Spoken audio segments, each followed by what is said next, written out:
What's good? We back. So give me a minute to set this up.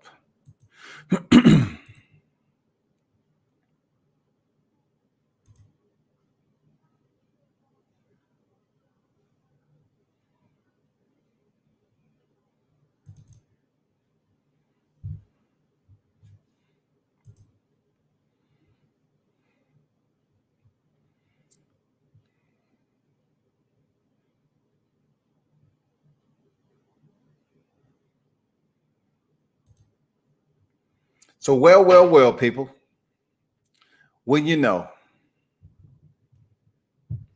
Mauricio Suliman has recently came out with news, and I'm trying to ask myself, how does someone blatantly attempt to continue disregarding the fact that contractually Deontay Wilder and Tyson Fury has a match, right? So I'm reflecting upon the Povetkin and Dillian Whyte fight. And I'm saying to myself, yeah, it had a little, suspense to it, intrigue, a climactic moment when Alexander Povetkin called him with the right, the left, dropped him, sleep, only to get Dillian Whyte to rise and say, you know what? It's not like I was getting beat up every round. He caught me. Just like I understood Dillian Whyte to be in a sense. That's his mentality, right? That's the same mentality he had when he was calling out Deontay Wilder. My question mark comes when, from what I'm hearing, they're trying to set up a rematch, right? So recently, Mauricio Suliman, and I want to read something to you. Let me look this up right quick. He said that with Dillian Whyte, who they were setting up to be the interim, the mandatory for Tyson Fury, the WBC heavyweight champion, since he lost, it's a clear path for Tyson Fury to face Anthony Joshua. It's pretty much, no restrictions, no obstacles, no nothing. So I'm looking at this, right? I said, well, I'm looking at the mandatories that Joshua has. I said, okay, Kubrat Pulev. Will he fight? Will he stay in the hunt? Will he take that championship fight like he's supposed to? And then I look at another person he's supposed to fight, down the line. And I'm saying, well, I don't even think that's going to happen. You know what I'm saying? We're thinking about Kubrat Pulev is basically being put out to the side, and no one's really even concerned about that. But there's one monster that's in the middle, and I haven't heard enough. I haven't been able to speak to the champ. I don't know enough to understand what's going on, why they keep on over talking. Well, in this particular analogy, right? Over talking in this talking point is almost like basically you have Deontay Wilder right here, and you're just talking over him. They're over talking Deontay Wilder as if he don't exist. Mauricio Suliman, they want this Tyson Fury and Anthony Joshua fight so bad. So bad. I know they lost so much money during this pandemic. They have lost a tremendous amount of money. And they would want nothing much than to get an undisputed title bout between Anthony Joshua and Tyson Fury. Seriously, they would want nothing better than to somehow, some way exclude Deontay Wilder. Now, this is two ways I'm going to be upset about this situation. If they come up with some off the wall, I hear Tyson Fury in the media talking about, hey, Deontay, I'm not going to wait. I'm not going to wait forever. So I'm listening to him put this out in the media. So number one, for me getting pissed, right? There's no way that anything can happen because he's enacted his rematch clause. So Tyson Fury has no other recourse. We're talking about common sense. He said, I'm not going to wait forever. So what are you going to do? So him and his team, they've been pretty much trying to make these threats and say they're going to move on and fight somebody else if they can't get Deontay Wilder this year. So, of course, internally to the boxing negotiation, the teams will have to get together. It's just not easy as walking away. But the one problem that I'm going to have if something comes to the surface that provides Tyson Fury to fight Deontay Wilder after he fights somebody else. That's going to be a problem for me, really, because it seems like they're trying to basically manipulate that, and they're trying to talk this into fruition to give the fans an understanding that either one, Deontay Wilder don't want to fight, or two, he's injured and can't fight. So the second half of, what would really piss me off is they come up here talking about step aside or whatever the point is. They're going to try to say, they've been trying to push step aside since Fury won the title. You know what I'm saying? Warren was up there like, we're going to do everything possible. We're going to do everything possible to try to make this a Tyson Fury versus Anthony Joshua. We're going to talk about step aside money with Deontay Wilder and all this. And then, of course, we haven't heard from Deontay Wilder, and Wilder doesn't never give me that impression that in light of a 1-1, how competitive he is, he would step aside for anyone. You know what I'm saying? I just don't see him being that type of guy, period. Especially with the controversy coming off this rematch, especially with him providing Tyson Fury an immediate rematch. He provided the man an immediate rematch, and he chose to go over here and fight Tom Schwartz. He chose to go over here and fight Otto Wallin. He chose to go into WWE and jump off the top rope and shit.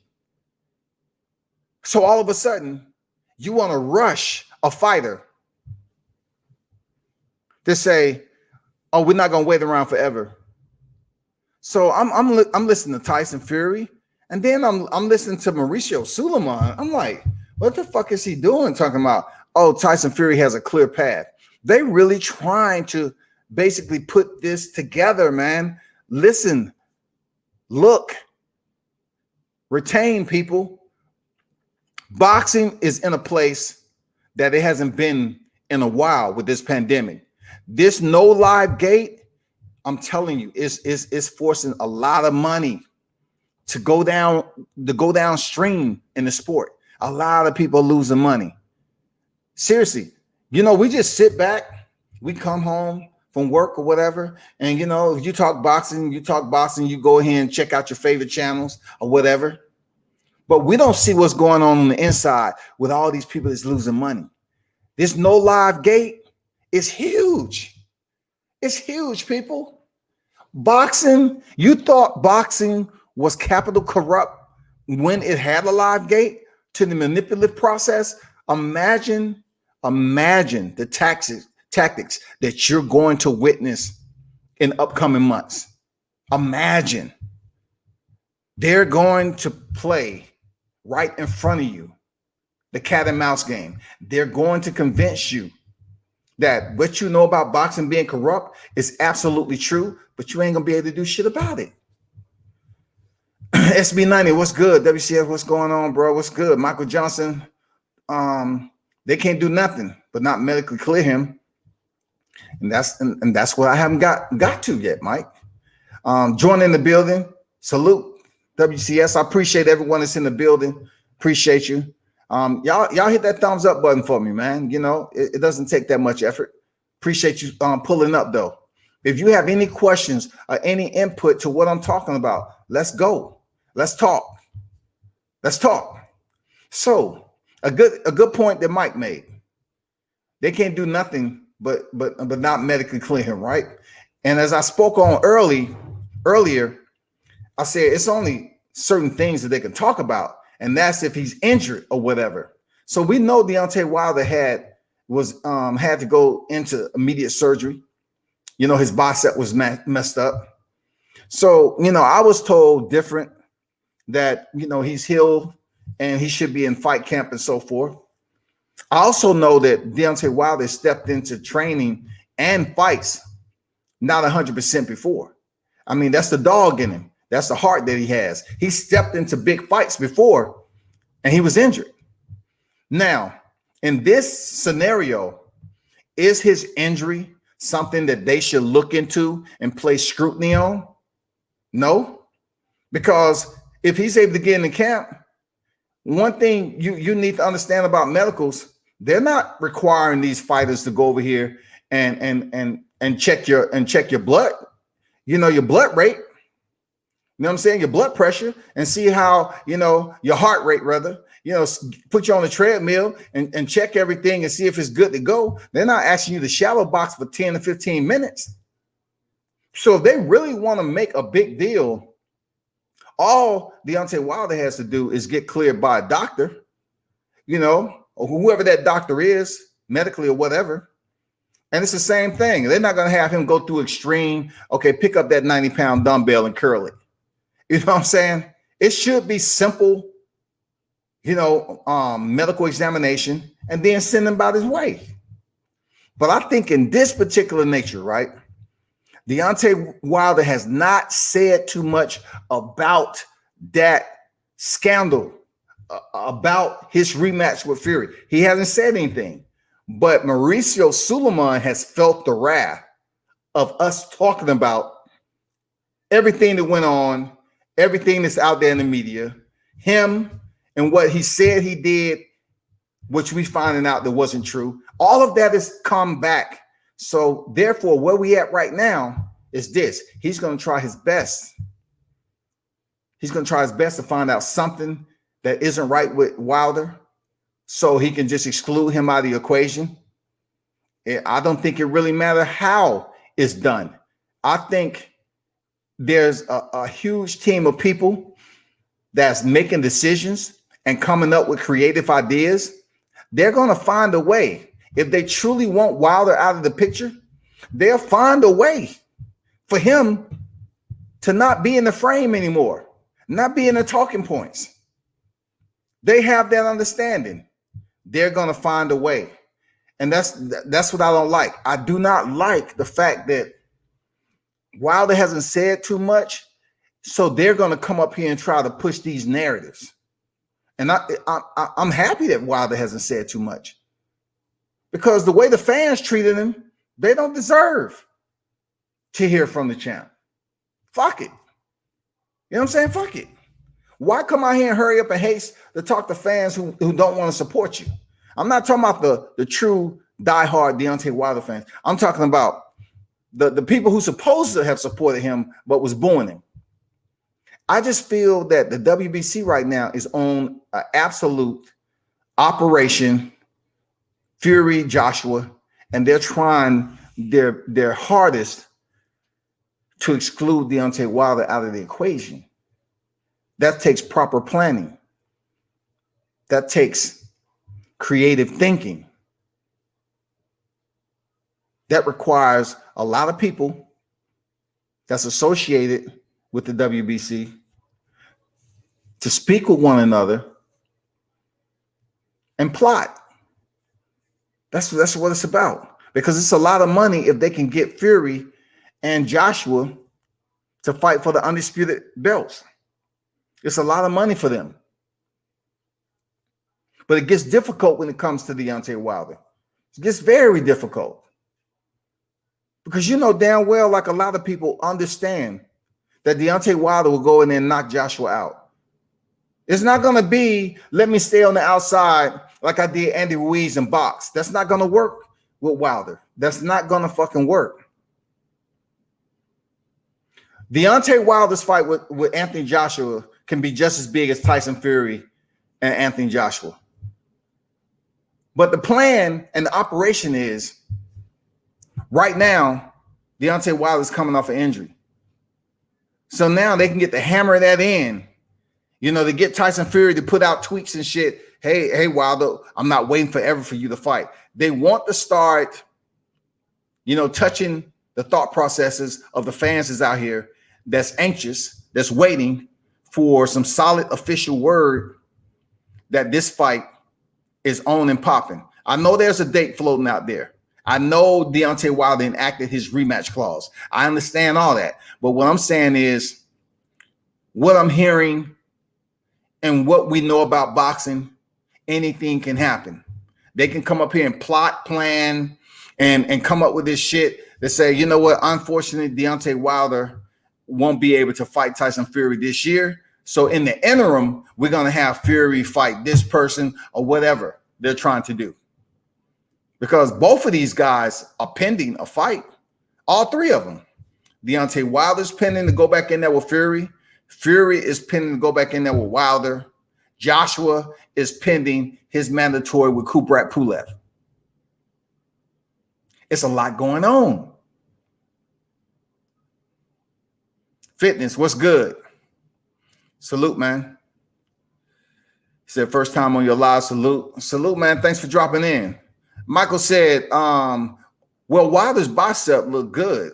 He was out there at the gun range with 10 plus guns, 50 cal, yeah, 50 cal and a Desert. Hey, Mike, I seen it.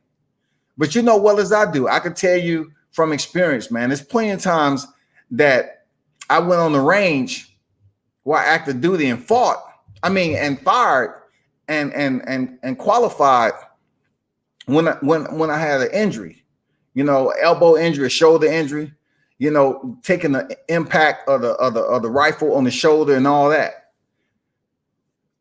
But when you start to throw punches and stretch out the muscle and the tendons, that's a whole different story. But I totally agree with what you're talking about. I saw it. It was that 50 cal was beautiful. She was a beauty. I ain't gonna lie. That 50 cal, she was pretty. And he was out there shooting and all that. But when it comes to just, I'm not even talking about if he's injured or not. I'm trying to say what excuse they're going to use. They're going to come up here and try to make it seem like that, possibly he didn't clear medicals or he still have an underlying issue or whatever, because you can still go out there and fire a weapon. But when it comes down to you throwing punches, it comes to you taking hits in that arm, it comes to you training. Oh, that's a whole nother beast. That's a whole nother beast right there. We know that. That's an entirely different beast. It's just like, shadow boxing. You can shadow box and you can put the clock on and shadow box for 3 minutes. But when you step in the ring and you start taking punches and you have to move away from those punches, your cardio and you're going to fatigue much quicker than you did just up here shadow boxing at your own pace. I'm just telling you, the plot is on, man. The plot is on. Seriously. The boxing queen in the building, Denise Wars, how you feel? Thanks for dropping through. I see you going live now, man. I do peek in. I see you going live, for real. Cono Loco Sports in the building. What's good, Cono Loco, man? I got to give my man a wrench, man. Y'all make sure y'all go subscribe to his channel. Salute the Cono Loco Sports, man. Go check him out whenever you have time. Check out his interviews and everything. He's a big deal down there in the Florida footprint of boxing. So check him out. But, that's where I'm at with Mauricio Suliman and how he's moving right now. It seems like he has a plan. And if you think someone like Suliman doesn't have a plan, then obviously you don't follow boxing too much. You know what I'm saying? You don't take it serious. Because right now, the one person that's causing up a stir, the one person that's sitting up here proving to the people that he can do what the fuck he want when he want, that's Suliman. Just like the franchise belts. He came out of nowhere with the franchise belts. He don't care what nobody said. So I remember when Ness from the Boxing Voice was questioning him, I believe that was him. He was like, so check, let me get this straight.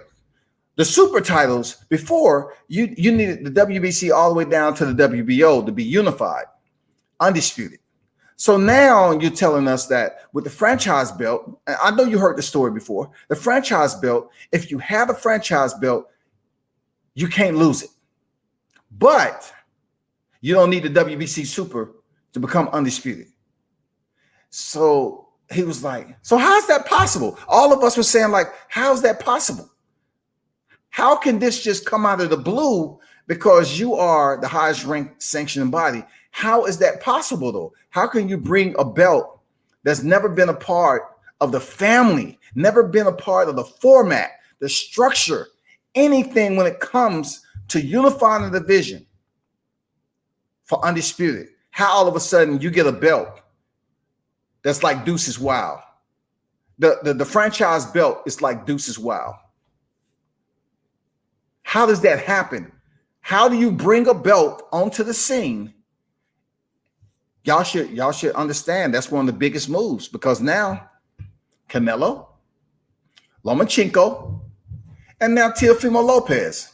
Out of those three, out of the trio, Teofimo Lopez and Vasily Lomachenko has the least experience out of Canelo. So you know what I'm saying? No consistency.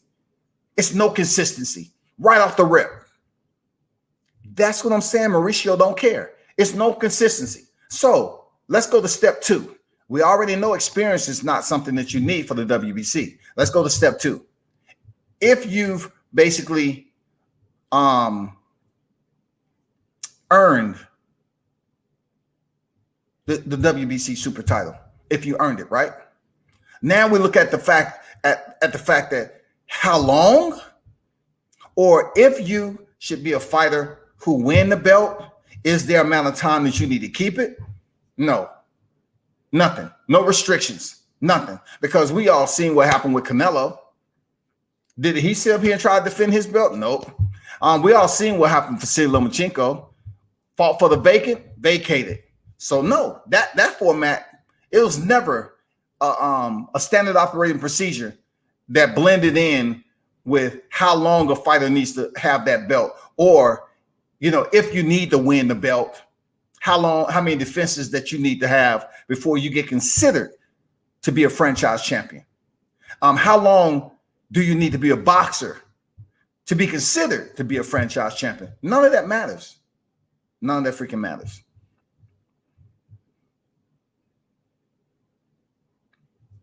Heading out tomorrow to Biloxi. We have a fight this Saturday. All right, man. Best, safe travels out there, man. Get that victory. Salute to you, bro. My sis live in Biloxi. My sis live in Biloxi. Tell her I said, what's up? I hear that, man. Suliman at all. He's coming off like a snake oil salesman in boxing.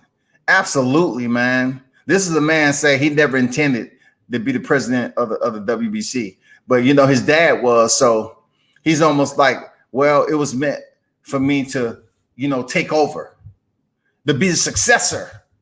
It was up to me to be the successor to my pops. So whatever he did that wasn't within any type of guidelines or morality, I must follow and continue to do the same thing. And he really don't have any type of guidelines when it comes to the franchise belt.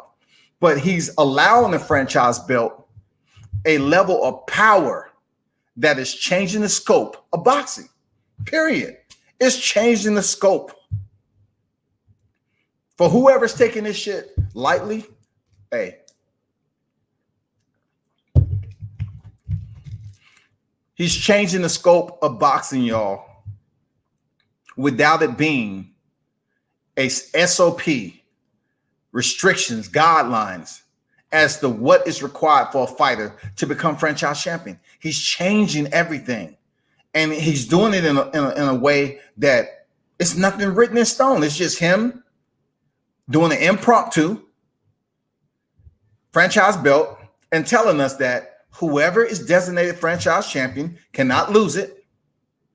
But indeed, if they're able to obtain the WBA, IBF, and the WBO, and just throw the trinket in there, IBO, they're undisputed. We all know you don't need the IBO to be undisputed. I'm just saying. So you can include all the other 3 belts with the franchise. Forget the freaking WBC Super. Don't need it. You're undisputed. So now it goes on your record as being undisputed. How does that work? That is the question mark that is absolutely pliable. It's a question mark. Unbelievable question mark, y'all. And it's going down in a match at the opportune time. It's going down. Teofimo Lopez and Vasily Lomachenko. It's going down. Potentially for Teofimo Lopez can unify the 135-pound division without ever fighting Devin Haney for the super title. And don't come at me and act like I'm jettisoning the fact that Devin Haney is super title. He is indeed the WBC super title holder, okay? He has the crown. That's not what I'm saying. What I'm saying is Teofimo Lopez, per Mauricio Suliman, can become undisputed if he defeats Vasily Lomachenko without having a super title. You can get on here and rant and rave and rah, rah, rah all you want.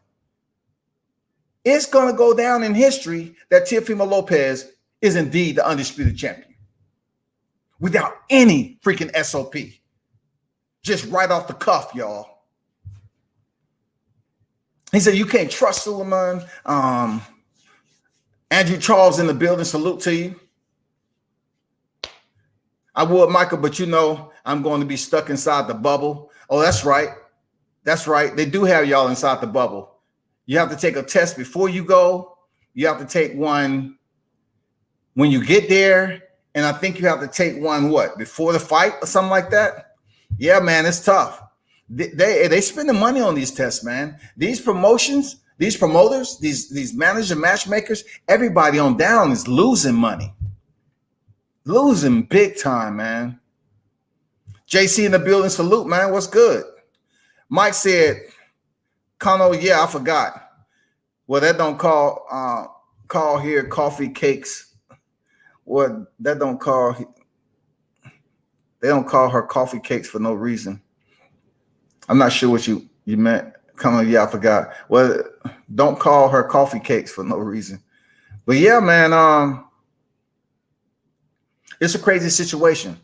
I'm just listening to this, the language that is being spoken about him saying that since Dillian Whyte lost to Povetkin, all of a sudden Tyson Fury has a clear shot to Anthony Joshua. And I'm saying, how is that fucking possible? Why we keep talking over Deontay Wilder? Why are you continuing to ride this path as if Deontay Wilder is transparent to the cadence that you continue to deliver to the fans? You keep speaking over the trilogy.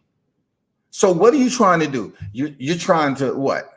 What are you trying to do for the fans? You trying to convince us that this is going to become, it's going to evaporate into thin air. It's going to disappear, poof, be gone.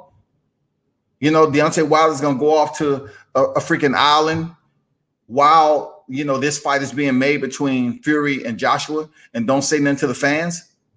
It's not going to happen, people. It's not going to happen. Isn't it disgraceful, though? Y'all don't consider that, like, not only has this been one of the worst times in life, seeing 50 states protest and riot, right?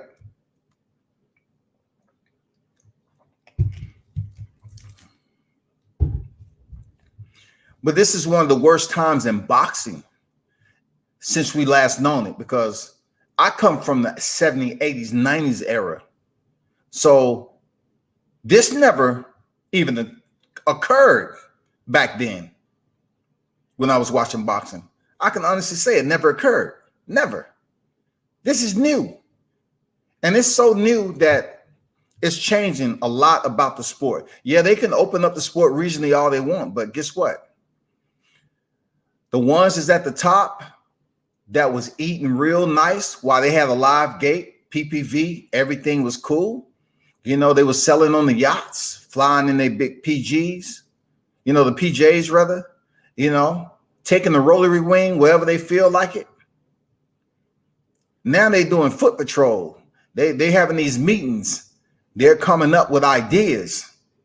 They're basically in dire need to find a way to make money. And even though they may not make money right now, right here, immediately, they're planning down the line fights that can make them money. Just like Bob Arum saying, they're trying to make a way for fans to come in and see a fight, social distance, but yet the tickets are going to be much more expensive than they would have if we was in normality. We was in an economic normality without this freaking shutdown and being in the bubble and all that. So therefore, you think to yourself, like, what's some of the biggest fights out here? It's not Teofimo Lopez and Vasily Lomachenko. He ain't been no PPV star, neither one of them. It's not going to be the Charlo brothers. It's not going to be Gervonta Davis versus Leo Santa Cruz. You know, the big fight that's looming out there is heavyweight division, period.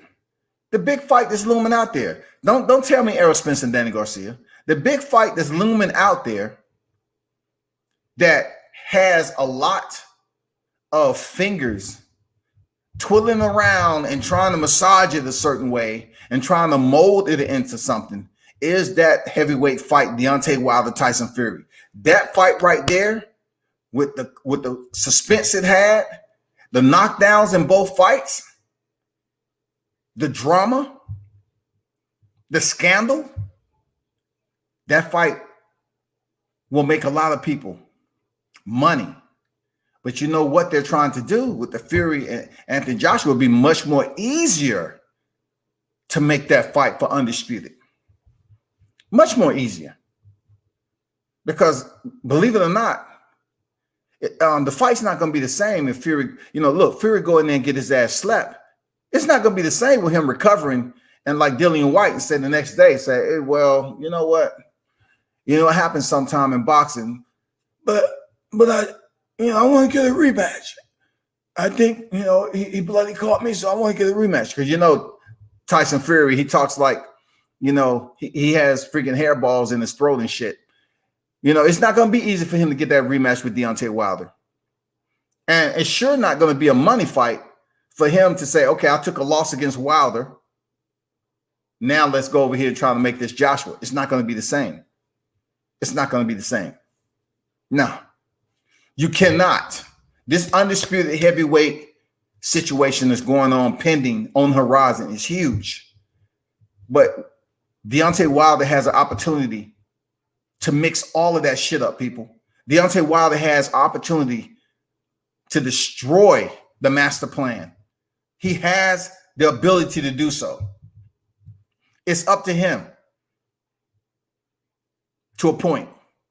And then he has to fight against Mauricio and them, who he found out that was full of shit and basically went out here lying, was very dishonest about a lot of stuff. They didn't think to even consider speaking up on the situation. They want to sit up here and say that he was in the room watching the hands get wrapped, didn't see a video with him in there. Excuse me. Allowing the cameras to be turned off, or the stream to be obstructed. When have you seen a boxing stream, a network stream, obstructed by a team member of the fighter? Do you know the reprimands that would have came down if that was any other fighter who put a towel or turned off the camera or whatever the case may be? Do you know the reprimand that would be behind that? They'd be like, oh, he's suspended, indefinite. You don't do that. We don't know what you did. We don't know where you went. We don't know what happened with the gloves. We don't know. People always want to talk about the commission this, commission that. Man, get out of here with that. Yeah, certain commissions do what they're supposed to, and certain ones act like they have selective amnesia and selective optics. They'll look where they want to look at a certain time. Man, it's been that way. You just heard Lolo's dad come on here and say, they went over there to Mexico and it was nobody there to see the opponent for his son get his hands wrapped. You know what I'm saying? No one was there. It was going so fast, they didn't have nobody there, and it was a whole different environment. I totally understand. Like, really, I understand where he's coming from. I get it. And certain people need to understand how they operate on a regional level all the way up. A lot of people learn all the tricks of the trade on the regional level, and then they go up and they keep those tools. And if they can get away with it, they'll get away with it. But we never would have thought Vegas, Nevada State Athletic Commission, live stream going into dual live streams going into, the champ and the challenger. Then all of a sudden the challenger puts a freaking towel and cut off the live feed. and no one wants to talk about it. No one want to talk about the glove situation, say, oh, it's impossible. But then you have people that have faced Tyson Fury in sparring, and they have validated that, yeah, he had took out the padding in his gloves, even in sparring. I mean, come on, man. It comes to a point of your time, you just got to man up. You got to do what's right. I know that shit is cliche. That's why I don't like using cliche shit, but you got to man up. You got to say, you know what? Tyson Fury is a cheat again. He cheated before. You know, he got caught trying to cheat with the Christian Hammer fight, and he was cheating with the Deontay Wilder fight. But since so many U.S. fans was booing the man, so many U.S. fans was booing the U.S. champ, they want to sit up here and act like, well, it never happened. There's no way that can happen. Yes, it is a way. It's a way, man. It's a way. People do this. They train. They know the tricks of the trade. They know how to get around certain issues. They know how to cut corners. Just don't wait till somebody seriously get hurt. No, don't wait till the Margarito moment. You know what I'm saying? Don't wait till the Margarito moment. Nobody choose to talk about that though. You want to talk about the commission, but don't wait till the Margarito moment though. Because before that, Miguel Cotto had already suffered. We can't wait till the Margarito moment. Because Nassim Richardson was astute, attentive enough to see what the fuck was going on while the commission was there. Sent his ass out there to the ring and got toe up, lit up. But we don't know the damages of Miguel Cotto, because I'm convinced that Margarito had loaded gloves with Miguel Cotto. He made Miguel Cotto quit. Miguel Cotto's a tough fighter. Very tough. When you are caught trying to enhance or gain an advantage over your opponent in a way that will allow them to possibly or potentially lose their life or cause severe damage to the point where residual effects can happen post-fight, such as dementia, pugilistica, and everything else that goes along with that, right?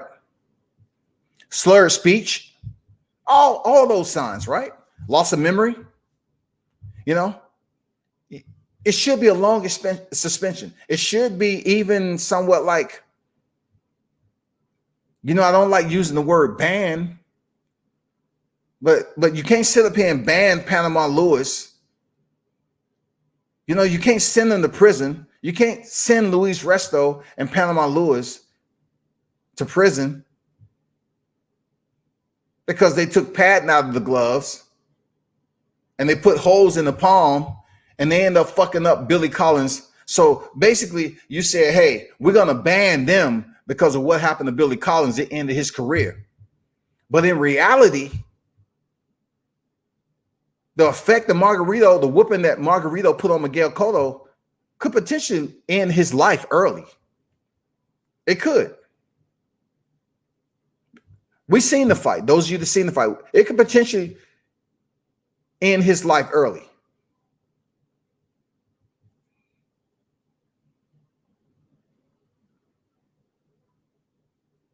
I just see a lot going on here, man. And I know Team Wilder is like looking at this too. You know, they're plotting, they're at the table. You know, they're trying to see. It's only so much they can see. It's only so much they can do, man. Believe it or not, Deontay Wilder may have reigned over 5.5, right? But still, he don't know what the WBC is planning. He only know where he stands right now. I'm not saying he don't know anything about boxing or whatever. I'm just saying when it comes to the chain of command, the people up there at the WBC do what the hell they want to do when they want to do it. And it affects people. You understand what I'm saying? It affects people.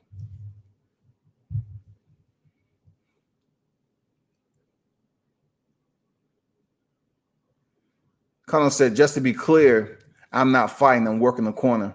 I'm 50 years old. Shout out to the 50 and up. Shout out to the 50 and up, man. You know, we got to get love too. We got to get love too, man. Shit. Fury glove issue dates all the way back to the McDermott fight. But I'm talking, you know, I'm not disagreeing. I'm just saying, like, seeing the referee and the people that don't really read the rules, but your thumb must have a thumb loop. Your thumb portion of your glove, your thumb must be attached to the thumb loop. It must have a thumb loop. So you cannot poke a fighter in the eye and all this other stuff that goes along with it, right? But Tyson Fury gloves was damaged. And he's sitting up there scratching his head like he had no idea. But the referee shook his head left or right, like, you know, he gave you that impression like, this is some bullshit. Like, what's going on here? He shook his head in disgust. You know, that should have gave you a sign right there that he caught Tyson Fury cheating.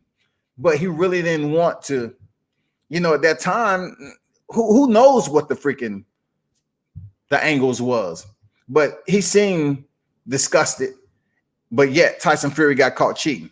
So Tyson Fury come up here and he changed trainers. Go through all the, you know, the huge fiasco about firing Ben Davison, which people still say they was communicating. He hired Sugar Hill. What is that supposed to do? If Sugar Hill, so-called, you know, has the master plan, well, it should be fighters lined up out his freaking gym for the master plan. The last time I checked, it wasn't just no undefeated fighters coming out of Crunk Gym. So you can't just say Sugar Hill came up with a master plan. And then when they ask him, say, well, what do you know about the glove situation? You know, well, the commission was back there. That is, you know, that's one of the fucked up answers. That's like the one, the egotistical, arrogant, I don't have to answer you. I don't have to address who you are fucking answer. When they asked Sugar Hill that, well, the commission was back there. That's the answer he gave. Sugar Hill gave that answer. The commission was back there. Yeah, no shit. We know the commission was back there. But what the fuck was he doing? That's what we want to know. Can you tell us? I was looking at TV. That's the response he gave when they asked him about the cameras. I wasn't even paying attention. I was looking at TV. What the fuck was on TV? It wasn't Playboy. What the fuck you was looking at on TV? Greenleaf? What were you looking at? Believe me, what the hell were you looking at on TV that you weren't paying attention to your surroundings to know that Tyson Fury team was over there fucking with the damn media? Eric Murray, what's good? He said it's all right because Fury's white. I think, you know, when it comes down to Fury, no one's even thinking about that, Eric. Could they? Could they? You know what I'm saying? Is there a reason why, you know, Deontay Wilder fights Dominic Breazeale and Luis Ortiz? He gets all the love. Oh, man, the love is so warm. The love is just so genuine. The cheers rain out. The serenade is unfucking believable.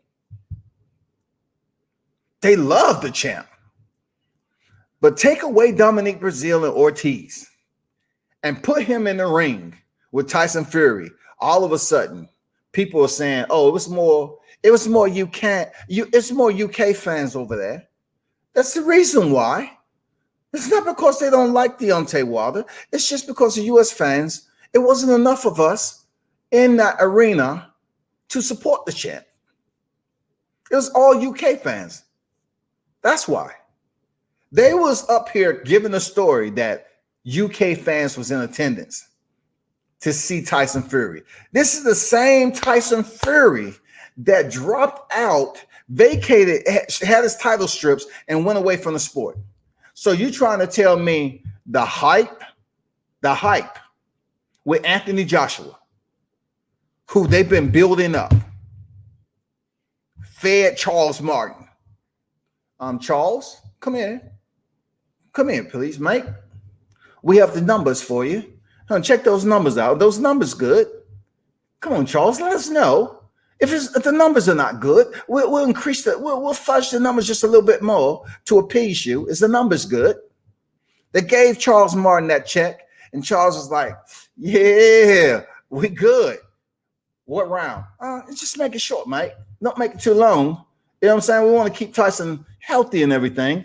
So he goes in there and he dives in 2 rounds. He dives in 2 rounds. So at this moment, after the Klitschko fight, UK is all about the golden child, Anthony Joshua. They ain't really fucking with Tyson Fury. Joshua began his rise once Tyson Fury was gone from the sport. That's when Joshua started his rise. Because I'm going to tell you like now, if Joshua would have fought Tyson Fury around the time he fought Charles Martin, Vladimir Klitschko, he would have got his ass beat. Period. He would have made Joshua look the same stupid, boring way that Fury did when he stepped in there with Klitschko. You know what I'm saying? That's what he would have did. Much higher ring IQ. But then, all of a sudden, all these people that's taking up from Joshua, kicking motherfuckers out of groups because, you know, I'm basically saying that Joshua's robotic. He's robotic. Before Joshua lost, I said Joshua's a robotic fighter. You saw it. You saw it in his gold medal round. Forget his professional competition. You seen it in his freaking gold medal round. Joshua was in the London Olympics, people, and they gifted him a decision, a robbery from a challenger who had already been a champ. So he comes to the professional ranks and they have to build him up into this figure. So what they do, Joshua start putting on all this muscle mass and everything, and they want to make it seem like, okay, this is what we plan on doing. Get the pyrotechnics, get a levitating stage, put AJ and put all the fireworks around AJ, and we're going to build him up to a boxing god. Okay. So AJ decides to come to the ring, abandons his red trunks and everything. He comes to the ring with the white robe and the white shorts trying to emulate Muhammad Ali. Yeah. So they wasn't fucking with Tyson Fury. They wasn't fucking with Tyson Fury like they was fucking with Joshua. Joshua was the plan A. That's who's the plan A. Seriously. Anthony Joshua was the plan A. So back to what I was saying. How the fuck you booing Deontay Wilder if Joshua was the plan A in the UK? How the fuck are you allowing a neighboring fighter like Tyson Fury to return to the sport with a mental illness storyline, which is absolutely toilet water, collard green juice, community toilet water, not residential. We're talking about community gas station. We're talking about donkey piss toilet water. That's what we're talking about. How can you allow Tyson Fury to step in there with Deontay Wilder and you boo him? I mean, I don't need an answer. How is it possible for them to say, well, it's more UK fans over there in California than US? It's not possible. That in this instance, when Anthony Joshua was the fucking golden child, they was raising him up. He had the WBA, the WBO, and the IBF and the IBO. He was the golden child. How are you over here booing Deontay Wilder? And he's been reigning for over 5 years. It's senseless. And you know what's even more senseless? He walks into a place where he's competed before, y'all. Deontay Wilder travels to a place where the crowd was like, when he landed that right hand and the back spray came off Luis Ortiz's head. The crowd was going bananas, man. Bunkers. The crowd was like, shit. Now, it wasn't so much to the fact of the Barclays now. Because when he landed that right hand on Dominic Breazeale, I'm serious. That shit should have registered on the motherfucking scales, just like it was an earthquake. When he hit Dominic Brazil, the crowd erupted. So therefore, when he hit Luis Ortiz at the MGM, people's going crazy. People's going crazy. So you trying to tell me, turning back around to go to the MGM, all of a sudden you're telling me the gypsies are in the building? You're trying to tell me, oh, the only people that could afford the ticket was the UK fans? And they're going to come on there and boo the US champ and US soil? It's distasteful. It's disgraceful. It's vile. It's a disappointment. It just goes to show you how clueless US fans get when they want to pick and choose who they want to support in boxing. It's fucked up because look, we don't have US heavyweight champs that's doing what Deontay Wilder's doing. Deontay Wilder, in a sense, should have been receiving the same treatment that Anthony Joshua was receiving in the UK. But that wasn't the point. That wasn't even considered. Motherfuckers want to worry about him being from Alabama. They want to worry about what he was doing in the Olympics, who potentially knocked him down in the Olympics.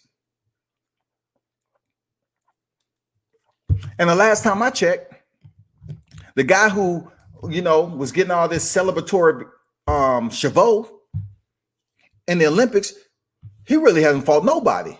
Deontay Wilder was sparking, man. Isn't that what they say? I spark you out. I bang you, spark out. You know what I'm saying? Like, that dude's career has never took off. I think he was, last time I checked, he was undefeated. But Deontay Wilder sitting at 42 victories. This dude had less than 20. Last time I checked.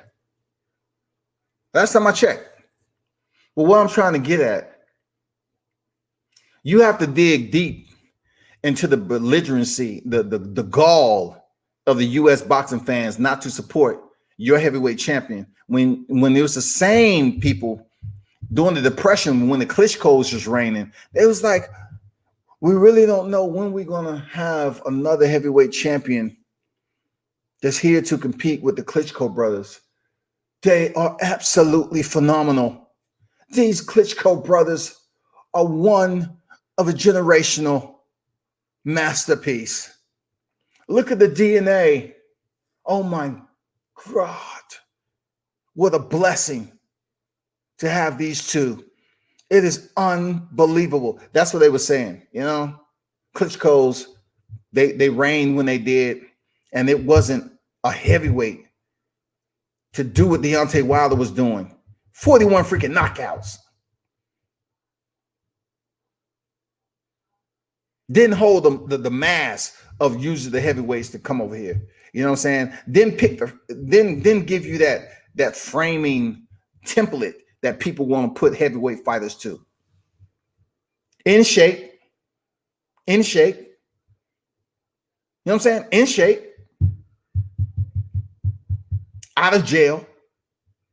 Drug-free. Recreational and competitional testing. What more the fuck do you want? What more do you want? Seriously, what more do you want from a champ? You're like waiting for his downfall. So now he doesn't have a title. Now what? What are you saying? I'm just curious. What the fuck are you saying now? He got the lost. So when he comes back, now what? You gonna boo him again because he's a challenger? I mean, what's next? Because he never should have received the treatment he did. You're gonna look, y'all millennials is coming up. You all gonna look back on this and say, damn, they did my boy dirty. You're gonna look back on this and say, damn, they did my boy dirty. Because y'all looking at these next heavyweights is in line, right? And if they smart enough, they'll see what's going on with Deontay Wilder, and they'll see that. And it should affect how they move. But if they're not really giving a damn about it, and they're not mature enough to understand, they're gonna say like, well, that ain't me. I ain't got shit to do with that. I'm just gonna walk on straight and narrow, and I'm gonna go ahead and keep on knocking opponents out. What the fuck you think Deontay Wilder was doing? He was knocking dudes out. Well, I'm gonna be a people's champ. What the fuck you think he was doing? Deontay Wilder's been a people's champ. Anthony Joshua's over here bulking up. He has a manufactured gateway. He was able to pick up the IBF, then the WBA. And then he went in there and danced around with Joseph Parker to a slow song. Because goddamn it, the referee didn't allow them to engage hardly at all.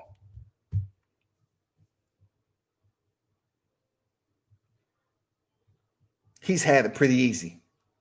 Until he stepped in there with Andy Ruiz and he got his ass whooped. And then comes back, you know, it's all dramatic. He comes in there, his trainer's rubbing his fucking neck.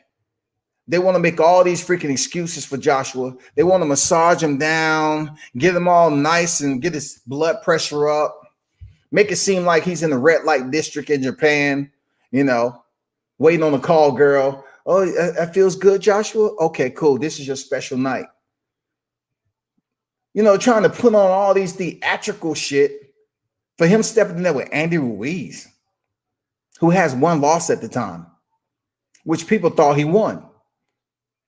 A lot of us thought he won. He beat Joseph Parker. But, you know, Andy Ruiz coming there, not supposed to be a threat, last-minute replacement, didn't have a full camp for Joshua. You know, Jarrell Miller popped positive, pushed him on stage, talked shit about his mom, all that. He go in there and get lit up. Regardless if he got the early knockdown, lit up. He allowed Andy Ruiz to basically become a world champion. And then he comes back months later. And this is what puzzles me too. When Joshua got his ass whooped, people's like, oh, we just can't wait till Joshua come back. We just can't wait. Please, dear God, please allow for the pantheon of boxing gods to approve and permit Joshua's return to the ring. Allow him to be healthy, Father God. But when Deontay Wilder was stopped, people was like, well, you know what? His career is over. He's done. You know what I'm saying? This is it. His career is over. It's over. Take a beating like that? Oh, man, no way. No way. He's not healthy enough. He's changed for life. His career is over. You know, that's what they're saying about Deontay Wilder. But when Anthony Joshua was knocked all over the canvas, spitting out his gum shield, looking at his corner, look, the referee asked him a question, and he's looking over here. The referee didn't ask Deontay Wilder a question. Deontay was still trying to engage. Once again, he was attempting to engage. In the process, Kenny Bailey stepped in front of him and told him what? Fight was over. Deontay immediately said, what? No, fuck that. What? No, the towel was in. The towel. It came in. That's why I'm stopping it. I'm not stopping because, you know, anything Tyson Fury was doing to you. I'm stopping because the towel came in. Breathing through the towel in the ring. Your corner stopped the fight. And that's when everything filtered down. And Wilder walked. Look, Wilder walked just like he did when he was hurt from Luis Ortiz. He walked over to the corner directly. Boom, straight shot. He walked over to Mark Breedlove and he's like, whatever he said, I don't know. What the fuck you do that for? Who the fuck told you to goddamn throw in that towel, Mark? And you saw Mark Breedlove, he was up there like, champ. Champ, it's just so much pressure on me. You know, people was telling me throw in the towel and I didn't know what to do. You know, Mark Breedlove, I respect him. Real talk, I respect Mark. Seriously, I don't have no reason not to respect him. But, you know, the way he looked at me, he was like, you know, he didn't want to touch the champ. You know, the champ was probably radiating that twins activate energy. You remember that old cartoon? Wonder Twins activate. And you put that shit together, an explosion happened. Mark was thinking, damn, ass, man. One of the biggest fights in heavyweight history. Mark throws in the towel. And Deontay was still fighting.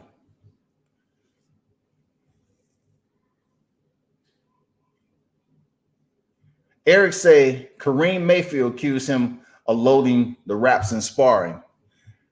Paragon, what's good, man? Say, what's good, fam? Eric say ESPN makes Fury the biggest thing since a smartphone. Our robot Shannon Briggs would kill that boy. And Shannon Briggs, man, I would definitely like him to get back in the ring, man. He's entertaining, man. I ain't never, met somebody, not to get off subject, never met somebody who say the same thing over again. But yet I'm like, okay, this motherfucker fucked somebody up. Shannon will fuck you up, man. Come on, man. Eric said that dude don't have a mental illness. He has a vodka and cocaine problem. Talk to him, Eric. Talk to him, man. Timothy said exactly. TC say nope. The guys AJ lost to, the guy Wilder lost to. I give you that. The guys AJ lost to, the guy Wilder's lost to. AJ won't lose to Ruiz. AJ won't lose to Ruiz. I mean, not AJ, Wilder. Eric said he looked coonish. TC say he was taking damage through the corner. Knows when they fight. Wilder's a champion. He needs to have the mentality. He has had the mentality, man. Stop all that. He has had the mentality. That's why he reigned for so long. That's why he defended his belt for so long. You know what I'm saying? When he defeated Bermain Stavern, the first person to go the distance with him, he reigned since then, since February 22nd. From then to February 22nd, Deontay Wilder reigned as WBC champion. What more are you asking for? If you don't understand how prestigious that is, then you just need to peel back the pages a little bit and understand that, man, that was special. 10 successful defenses. I'm not comparing it to Joe Louis, because Lord knows if Deontay Wilder would have been on his 25th defense, heading into this fight in Vegas for his 26th defense, the freaking, oh my God, the sabotage that would have happened. You want to think that Riddick Bowe, Evander Holyfield, and you have the damn paratrooper flying? You think that shit? Hell no. Hell no. We would have seen some shit we never seen before. We would have seen flying elephants. We would have seen shit that we thought that was impossible. We would have seen ostriches running through the motherfucking auditorium. They would have unleashed emus in that bitch. We would have seen wild buffalo running through that motherfucker. People would have been like, how the fuck all these wild animals get in this motherfucker?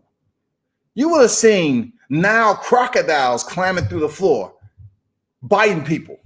If Deontay Wilder would have been in the MGM Grand for his 26th defense of the WBC title to break Joe Louis' record, I'm telling you, it would have been absolute mayhem, y'all. Understand me when I'm telling you. It would have been some shit you never thought you would see. It would have been a swarm of locusts. They would have had anything and everything possibly. Komodo dragons. They would have had everything. You would have seen giraffes walking through that bitch like, shit, where do we eat at? Where the trees at? The motherfucker would have been walking on the heads of goddamn audience that was trying to run out like, God damn, what the fuck?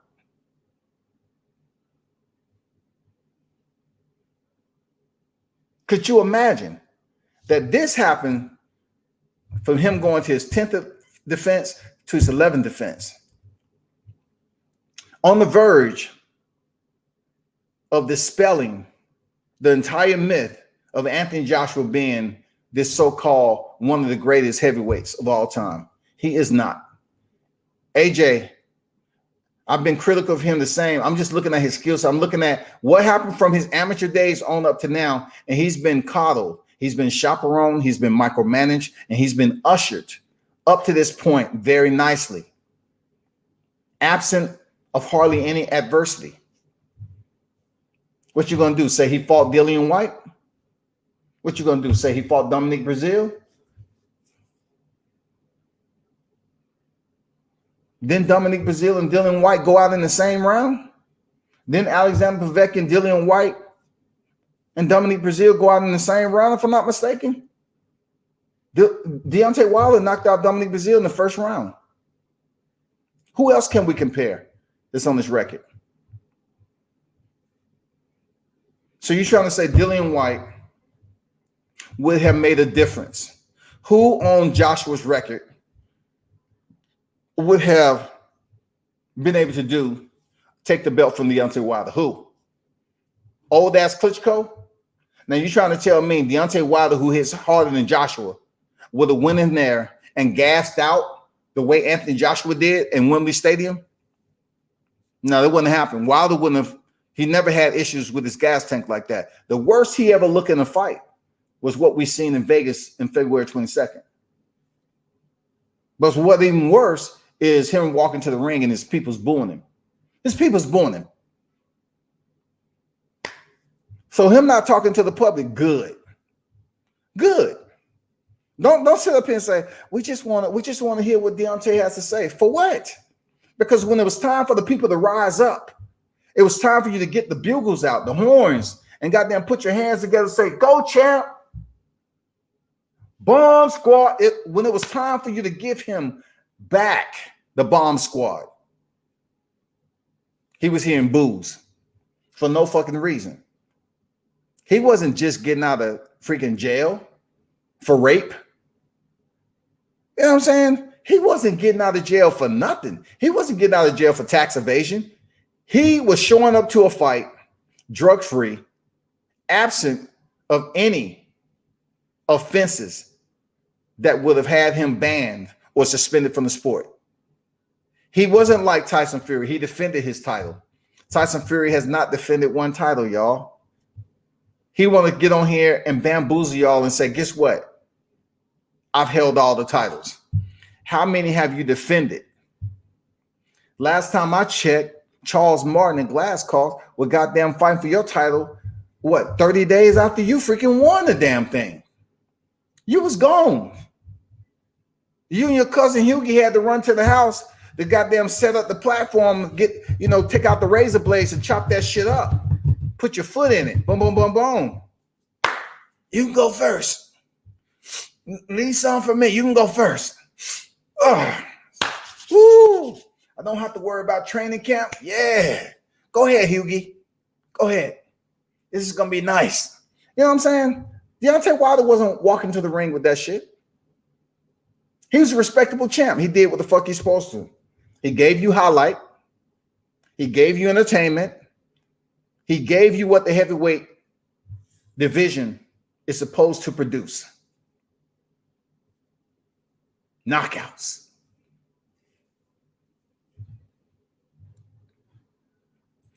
Michael said that shit Shannon Briggs did, man. I'm telling you, bro. Shannon Briggs is a guy, man. I ain't never looked at someone over and over again do the same shit. I'm saying, man, it gets funnier every time. Keep on saying, let's go, champ. This bug is eating food. Let's go, champ. Let's go, champ. I mean, damn, man. Hey, I ain't gonna lie, man. He's a hilarious dude.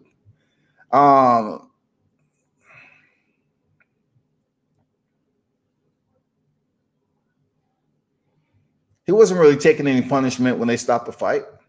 He was already bleeding out the ear. So therefore, TC, I ask you this. Is that the worst fight you've seen? Really?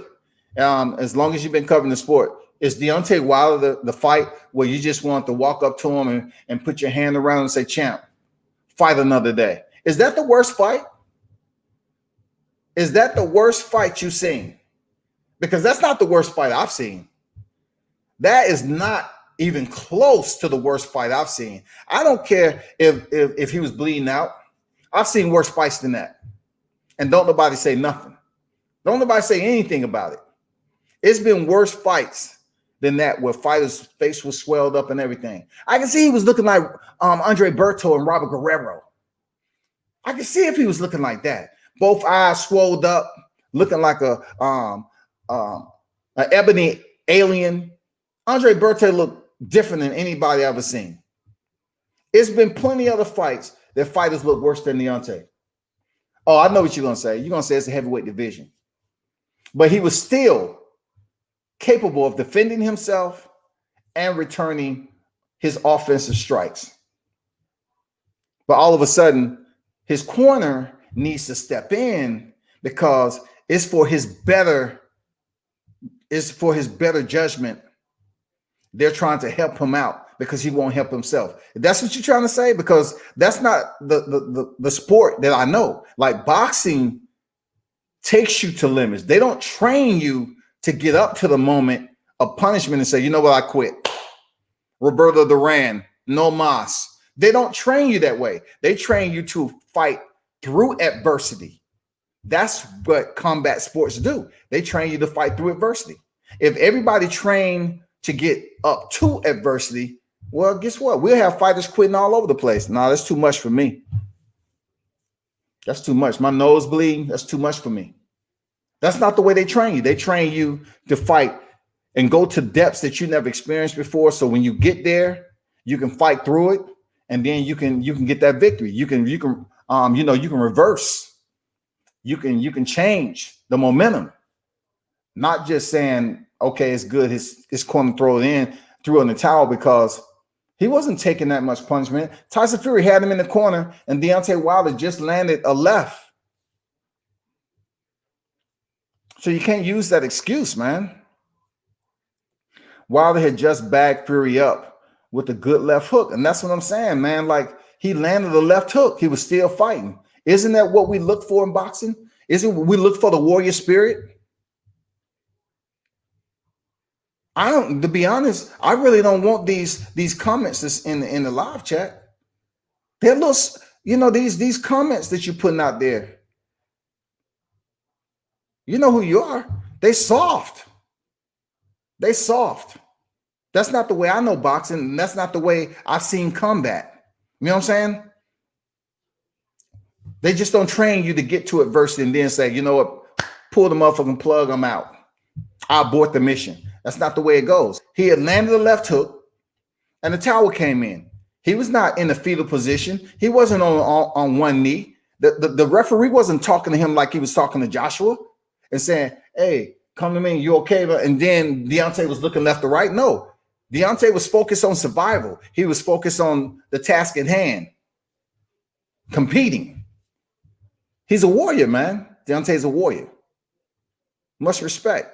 He's a warrior. From what he's been able to experience with a very dense amateur setting up through the Olympics, earning the bronze medal, and being able to work himself up, 30-some fights before he get a championship. And then once you get the championship, not to lose it until February 22nd, after defending it successfully 10 times. That's respect. That's salute. That's a warrior, period. Timothy said Wilder has just bagged Fury up. Yeah. You talking about dude's eyes? And come on, TC, do better, bro. Dillian Whyte fans say he needs to take a tune-up. I really don't care what Dillian Whyte takes, because he has a team around him. Dillian Whyte has a team of individuals around him. Dillian Whyte has a team before he went in there with Povetkin, and he had a team when he left the ring from being knocked out with Povetkin. He had a team. So if the team isn't seeing some type of urgency to say, you know what, Dillian, how you feel, man? Like, real talk. Outside of the cameras, how you feel, man? Just let us know. Because when a fighter is knocked out like that, that's when tests have to be done to see if they're okay, if they're willing to return to the fight and everything. When a fighter's knocked out like that, tests have to be done. But when you go into the fight with a drug waiver, two guys who are repeat drug cheats, what are you expecting? It's not for me to say whether he need a tune-up. They had a drug waiver. These two individuals are drug cheats. And I would feel some type of way of sympathy if Dillian Whyte didn't have the debacle that happened with his B sample disappearing. And also the point where Oscar Rivas, the gloves that they agreed upon, He decided to go in there with some different gloves. I will have some sympathy when it comes to boxing and say, you know what? Yeah, let them have a rematch. But no, man, you playing dirty. You playing dirty, man. People want to mourn the loss of Pat Day. People want to mourn the loss of Maxim Dadashev. All the other fighters who's passed in the ring, they want to mourn the loss. But when it comes to situations like this, they want to brush it and say, oh, man, they good. It's not a big deal. It's not a big deal. When these cats continuously get caught cheating, but Deontay Wilder is not on my list. You remember the list I brought out of the heavyweights? I brought my list out of the heavyweight cheats, y'all.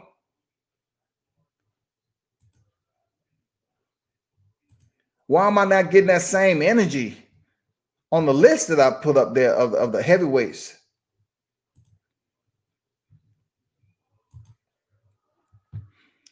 I mean, y'all remember this list, right?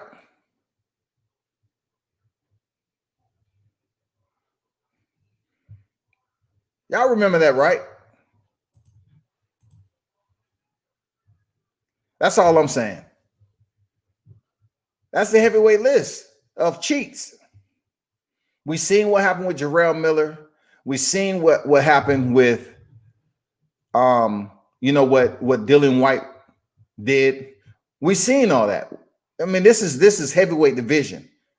Those were heavyweights who have been caught cheating. Alexander Povetkin is going to use the excuse like, I'm going to sue because they were saying that I got caught cheating for doing something. But have you been a cheat? This one particular incident, you say, okay, I have a little bit of skin in the game to the point where I can deny it. And they're defaming my character. So you have one plus in that. But what about all the other times? And they go here over the UK and say, you know what? We have a drug waiver. So that's what they're trying to do with Tyson Fury. The same person who basically relinquished his British license, right? Boxing license, right? He relinquished it. But I almost guarantee you, if the fight comes back up with Tyson Fury and Anthony Joshua, he's going to get his license back as smooth as he let it go. Because when Mr. Carefoot came to the surface for the uncastrated wild boar and potentially, allegedly, you know, lying back in 2015 for them, he came to the surface. Tyson Fury said, oh, that's a little hot for me. I really don't want to, you know, face no investigation from the BBBOC. I'm going to relinquish my title, stay over here in the U.S., play around with the U.S. fans because they're so gullible. They love hearing me talk shit to their former champion. They love hearing me just talk shit on ESPN and get behind the mic. They love it. I'll wait till things die down. But if by chance they try to get that Tyson Fury Anthony Joshua fight in Wembley, of course, because I really can't see Anthony Joshua wanting to come back over to the U.S. for a big fight such as Fury again, because Anthony Joshua, his heart isn't there. He isn't confident enough to come back over here and face a fighter like Tyson Fury, who somewhat has a following over here in the U.S. They like him. Don't too many people have a following or a gravitated interest in Anthony Joshua over here. You know, Eddie Hearn came over here and want to walk through the streets and say, do you know who Deontay Wilder is? Which is bullshit. Have Tyson Fury and Anthony Joshua come over here. Anthony Joshua is going to find out how much of black roots that he have. Believe that. Anthony Joshua, he loves the levitating stages, pyrotechnics. Bring your ass over here and fight Tyson Fury, and you're going to find out what Deontay was feeling when he walked to the ring. Promise you. You're going to be like, you know, I just didn't understand that, you know, how can they boo me? And me and Fury is basically British fighters. How can that be like that? It's something, it's just so puzzling, you know, that, We go to the U.S. to fight, and then I start my ring walk, and all I hear is jeers. People just booing me like they hate me, and I'm saying to myself, "No, that I'm a gold medalist. I'm an Olympian. I'm a gold medalist." He'll find out what Deontay Wilder was, because they're not going to be cheering Anthony Joshua over here more than they cheering Tyson Fury. It's not going to happen, people. And to the freaking temporaries, damn well that shit isn't going to happen. They're not going to give Anthony Joshua that UK love if him and Tyson Fury was to fight in the US. They got to make that fight somewhere outside the perimeter of the US. They can be on neutral ground, and they can make a multi-million-dollar fight, and they can get everything that they need, to bake that pie the right way, so everybody's full at the end of the day. Yeah. So everybody can get paid. I tell folks all the time, it ain't up to us. It's up to the fighter. The B sample didn't disappear. UCAD, it's up to the fighter. You have the B sample tested. Yeah, we all know that, the situation that happened with UCAD and everybody. We all know how they can be untrustworthy. You know what I'm saying? We know. Just like I heard when that shit came out about a drug waiver, I'll say, here they go again. UCAD is at it again, y'all. They're at it again. Here we go again. I thought about that. It'll be weird if Fury versus Wilder happens outside the UK. I wasn't even talking about Fury Wilder.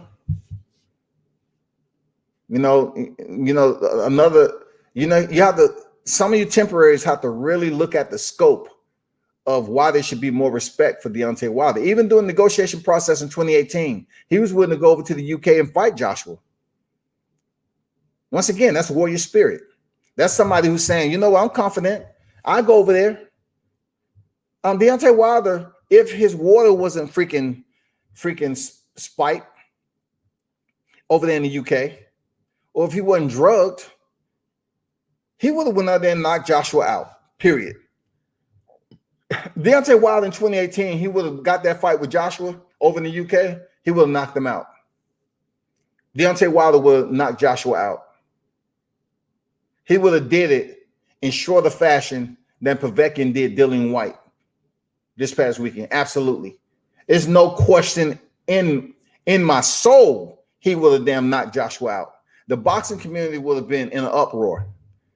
Why did you send this Alabama boxer over there and knock out our golden child, Anthony Joshua? Why? Can you imagine Deontay Wilder coming back to the States with all the belts? They would have kept that man at the border.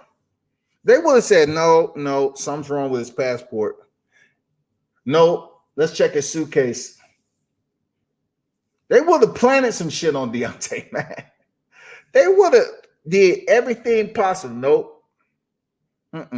So you saying you're the fighter who went over there and knocked out our champion? Did you stop at a local pub? Did you buy drugs while you was here? You mind we check your luggage? Them mug would have took his luggage off scene and brought that shit back up there and say, we found drugs in your suitcase. You can't leave. You can't leave the country. The only way Deontay Wilder can leave the country is if he relinquished the belts and admit to the public that he came over there and he had drugs in his suitcase or something. They'll come up with some crazy scenario, man, because he would have definitely went over there to the UK and fucked Joshua up. If somebody's going into a fight, you can make multi-millions, right? Several million, right? If he's willing to agree to go over to the UK to fight Joshua for 12 million flat, what? And then say, okay, 15 million flat. You go over there and fight Joshua 15 million flat. You don't think he's confident in what he has? Yes, he is. He's absolutely confident. Y'all need to understand that. But to answer the question about, Dillian Whyte, man, he's still a fighter at the end of the day. And he has a team before he went in and when he left the ring. They have to come up with something to better suit their fighter long term. Dillian Whyte isn't an old over-the-hill fighter. But you have to look at Dillian Whyte, man. His 2 knockouts.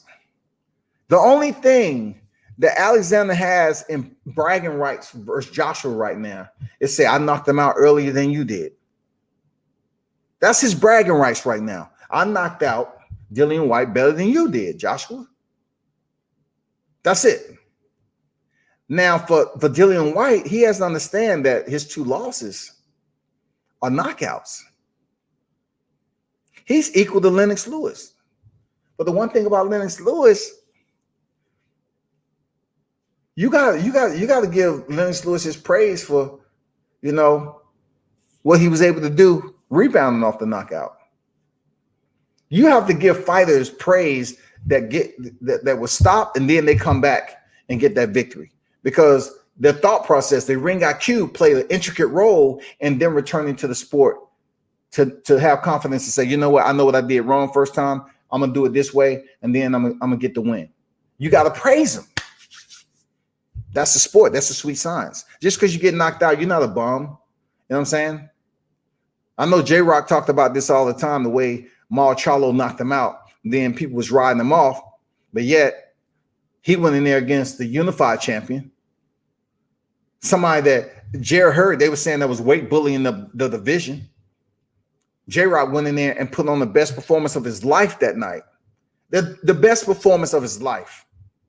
I can watch that fight again and again and again. And I'm like, cool. J-Rock showed out that night. Okay, Gusto in the building. Salute, man. Say Wilder will prove he's the best heavyweight when he beats Fury, then Joshua. I was just talking about earlier how Mauricio Suliman has basically said since Dillian Whyte lost, it has provided a clear path for Fury to face Joshua. And I'm saying to myself, why are you all overlooking Deontay Wilder like he's not even there? Why are you all not inserting him into the narrative? Fury will have a clear path if India Foxtrot, if he's able to defeat Deontay Wilder. But no, Suliman is like, hey, he has a clear path to fight Anthony Joshua. So this leads me to say, well, what's pending? What's pending? What we not seeing? What's pending on the horizon? What's looming? What is in the midst? If he's continuing to connect these 2 fighters together and exclude the middle party, what are we missing? Something is there. He's talking as if it's a straight shot, A to B. Fury face Joshua. We're not worried about Kubrat Pulev, even though he said, yeah, I'm gonna take my shot. I'm gonna take my mandatory. We're not worrying about that because we know how easy they can go away. But this right here from Alabama, Deontay Wilder, I know his mindset is different. I'm curious to know why they're refusing to acknowledge that he enacted his trilogy, his rematch, and therefore he is scheduled. So somehow, some way, it seems like they're trying to remove or admonish or expunge his appointment with Tyson Fury at the end of the year. It takes me back to the point where during the negotiation process with Deontay Wilder and Anthony Joshua, Eddie Hearn said that Wembley Stadium, it wasn't a date. They couldn't get the date over there in September. It wasn't available. And then all of a sudden, when Anthony Joshua came out with the $50 million, they want to say, oh, it's the zone deal. Don't waste all fucking time then. If you had the zone deal pending, if you had a Joshua contract pending, if you had a 2-fight Wembley deal pending, if you had all that shit pending, why fucking waste time with all these fucked up negotiations talking about 12 million flat fee, 15 million flat fee? When indeed, if y'all would have made the fight with the 50 million, that would have been guaranteed money for Joshua. but you couldn't do it because y'all wanted to put his next fight on the zone. Eddie was thinking about himself with that $1 billion contingency deal that he had. That's all. All of a sudden, they tell Deontay that is not available. It's not available. But when that 50 million was declined, the WBA come out and say, Anthony Joshua has a week to face his mandatory, to sign and commit to his mandatory, else he'll be stripped of the WBA title. And then that's when negotiations went away. And then you get this, Joshua's been, they put all this, I still has a thumbnail. I'm not even gonna bring it up. I still have a thumbnail when they say Joshua signs a 2-fight Wembley deal. His first fight date is gonna be September 22nd, the same month that they told Deontay Wilder it wasn't available. That's fact. They told him it wasn't available.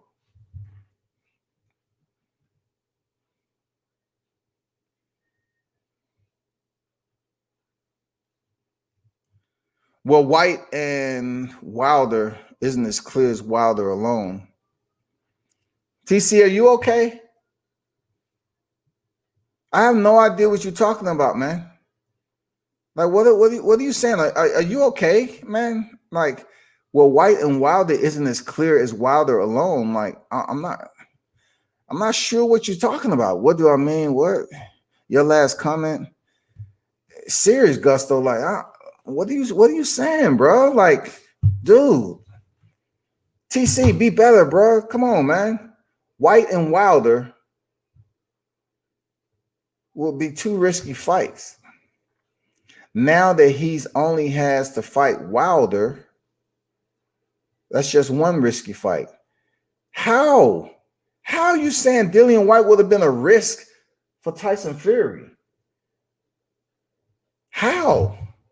You're trying to say Fury had 2 risky fights, Wilder and Whyte, but the mandatory is the fact that Deontay Wilder has signed a rematch, just like the rematch they had, you know, after the that draw, they had a rematch clause in there. But Tyson Fury didn't want the immediate rematch, so he came back around in February and he ended up getting the belt. So therefore, Deontay Wilder is in the equation regardless. He is the dangerous opponent. He's been in there twice with Tyson Fury. Dillian Whyte is not a dangerous opponent. He never fought Tyson Fury. Tyson Fury ring IQ is way higher than Dillian Whyte. Period. Way higher. Easy. Fury's gonna lose. That's why they're trying to overlook Wilder. Yeah, they trying. No one's overlooking Wilder, not even Fury. Okay. I'm going to treat you as good, but your comments, man, you need to make sure you specify what you're talking about, because I've been out of grade school for a while, man. I'm just asking you to do better with what you're saying in there, man. Come on, bro. You walking around with adults, man. I can't really sit up here and want to be decipher what you're saying. Timothy say Wilder is the boogeyman of the division, period. He was the boogeyman for over 5 years, man, and people want to act like, you know, this man had the roughest goal, the roughest patch in his career in defending his titles. That wasn't the case. Wilder was getting it. Wilder was getting it. Like I tell people all the time, man, I know people in the U.S. liked him. I know they had love for Wilder. I've seen it. I felt the energy. I felt the energy. On a regional level, on a regional level, I've seen people, you know, gravitate to the champ. And I've seen him on the highest level when he was competing. I've seen how the fans was cheering. The time that I was able to, you know, to have him say to this day 3 times. He did that on his own. People was like, he couldn't even walk out of the auditorium without people wanting to take pictures with him. People all over want to take pictures with him. And look, the fighter that he knocked out was Dominique Breazeale. Dominique Breazeale had already been knocked out by Joshua. When Deontay Wilder did it, it was chaos, pandemonium in there. They were showing him love. But you're trying to tell me that, yeah, he goes to freaking California and the human species is different? Like they don't know who Deontay Wilder is, so they're gonna cheer for Tyson Fury. He comes in there trying to emulate Apollo off of Rocky. Nah, get out of here. You don't get no pass, man. You don't get no fucking pass for being ignorant and stupid. Because you was up there booing a U.S. heavyweight champ, and then some of these motherfuckers was in there trying to be a Brit for a weekend. They changed up their voice. Tell me how I sound. How you doing? What's going on? I'm like, are you from around here? I mean, they up there practicing this shit in the mirror. So who are you going for? You're going for Fury or Wilder? Which one? I'm going for Fury. Yeah, my roots. My roots are over there in the UK. You know, they had people motherfucking practicing this shit. And Wilder walks out that motherfucking and get booed. When I was watching that fight, I was like, here we go, man. Everything full circle. Everything full circle. And you know, people don't want to always talk about race and all that. It has to do with that. That bleeds into it. It does, man, period. It does. Why all of a sudden, if he can face Luis Ortiz, people cheering for Wilder. If he faces Dominique Brazil, if he faces Bermain Stavern, all them people cheering for him. I'm talking about recent fights. But yeah, he's stepping there with freaking Fury. And people act like Deontay is the one that left the sport and vacated his belts, had him stripped, and was on cocaine.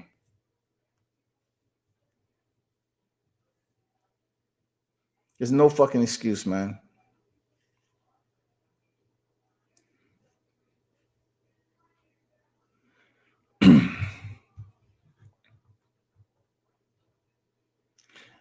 Yeah, bro, Wilder 100% wins that fight. Fury with regular gloves doesn't have the power to execute a Crunk-style game plan. I agree with the first half. You know, definitely Wilder 100%. That's what we're hoping for. But I really don't digest a Crunk game plan.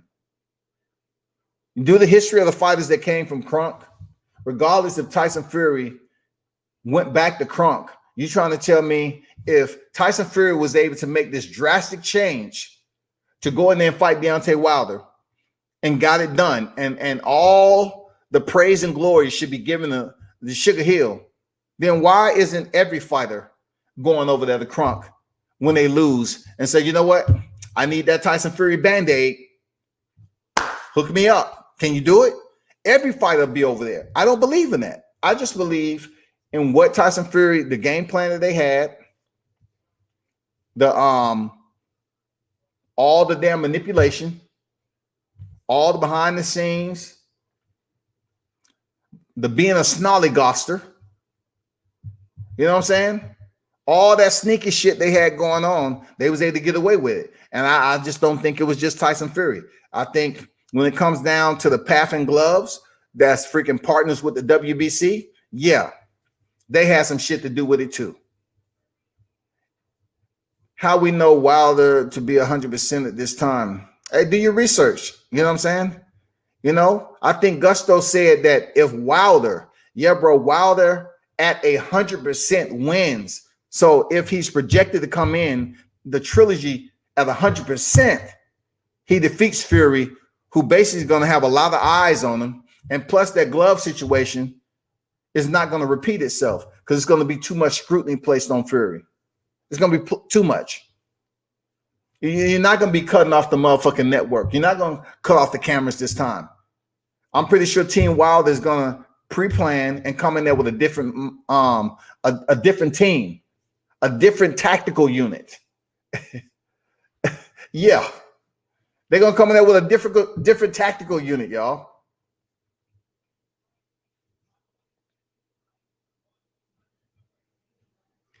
Gus said, why wouldn't he be TC?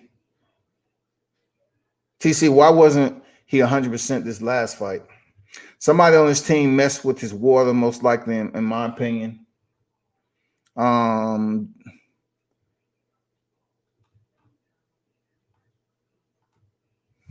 WCS.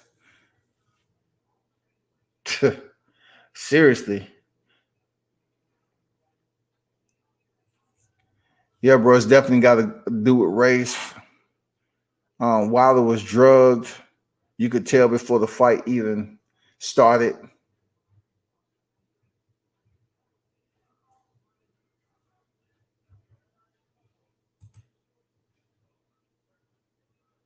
I don't know where you're going with that, but damn, I'm just trying to understand where you're coming from. Like, what level? TC talking about the mask that cut his breathing short. The mask that cut his breathing short. What up, world? What's going on, Castro? How you feel, man? Andrew said a lot of people ball into the mainstream media's fabricated narrative about Fury as well as the downplaying of Wilder achievements. I totally agree. It was easy for him to come back over here with a mental illness storyline and with another, PR team, because they sat down and say, how do we re-enter the U.S. market?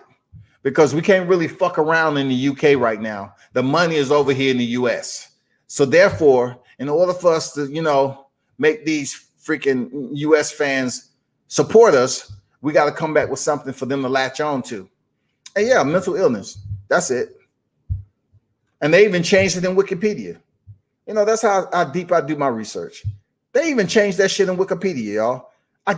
Before that, man, I wish I had a screenshot, but it really didn't mind for me to, do it, because before it would say he was banned, he was suspended from the sport, this, that, and the other.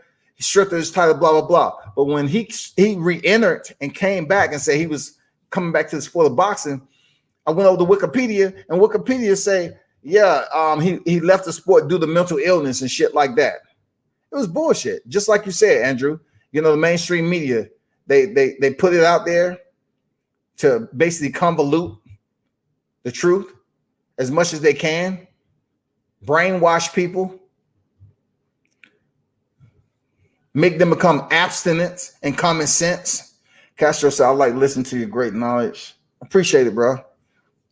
Quantum Rob is in the building. What's up, man? Hey, Rob, tomorrow.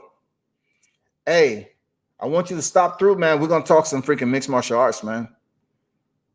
I wanna, have a dialogue about certain things that's going on with mixed martial arts, man, and get your OP on that. While they changed it up, yeah, they changed it up on Wikipedia, man. Check it out. Serious. Check it out. They did. They made everything. They changed it up on Wikipedia. I'm like, man, they really trying to make Tyson Fury look like he's a king, man. Like he really had a mental illness, and that forced him to do what he was doing.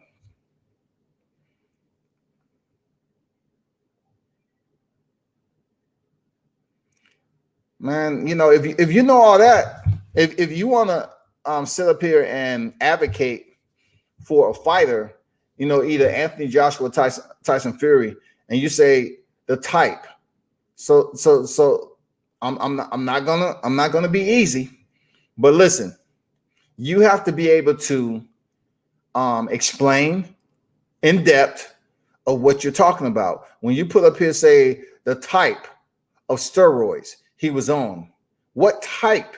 You have to specify. You have to specify what you're saying. I'm not going to do your homework for you. You need to specify what he was on. So check this out. If you cannot place what steroid he was on, then you have no idea what you're talking about, because there's so many performance enhancing drugs that are on the list of banned substances. You will have to be a doctor, or you will have to do your research and sit up here and try to examine and go in depth and read, and basically try to come up with what drugs have this side effect. And then also you will have to gather tests from Tyson Fury to see if there's any type of doctor notes out there to explain if indeed he was taking this particular steroid, and through the process of therapy, you have to see his medical records to see if he was actually diagnosed with depression from this particular performance enhancing drugs. If you can't provide me that information, then there's no need for you to talk about it. It's absolutely no reason for you to talk about it because you have very limited validated information to support what you up here saying. Limited. You need something to validate your narrative, and you're not doing it. All right, for sure, man. It's all good. If you can, you can. That's all good. L-Dub in the building. What's good, Lawrence? How you feel, bro? All right, for sure, man. For sure.